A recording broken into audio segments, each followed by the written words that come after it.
Après 30 ans au pouvoir, l'ancien président Omar el-Béchir a maintenant été évincé par l'armée. Le ministre de la Défense nationale, Ahmed Awad Ibn Auf, a annoncé qu'Omar el-Béchir était en état d'arrestation. L'emplacement de l'ancien président reste inconnu, mais le général Ibn Auf a assuré qu'il était en sécurité.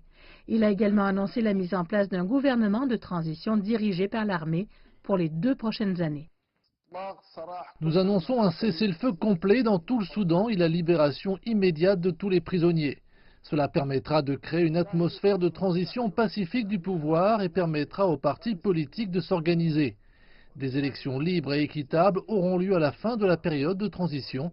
Une nouvelle constitution permanente sera aussi introduite. L'annonce intervient après un siège de 5 jours devant les quartiers généraux de l'armée soudanaise. Les célébrations ont commencé après la nouvelle de la démission d'El-Béchir. L'association des professionnels soudanais, qui a été le principal organisateur de ces manifestations, a toutefois rejeté l'annonce de l'armée. Le groupe a appelé à la poursuite des manifestations et au transfert du pouvoir à un gouvernement dirigé par des civils. Le rappel intervient au milieu d'un couvre-feu imposé. Je décrète l'état d'urgence pendant 3 mois et l'application d'un couvre-feu d'1 mois entre 22 h et 4 h.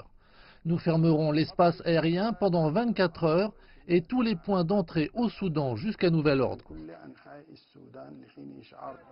L'armée a annoncé que sa représentation publique fera partie du gouvernement de transition. La constitution actuelle est suspendue et une nouvelle constitution doit être formée après la transition. De nouvelles élections auront également lieu après la période de transition de 2 ans.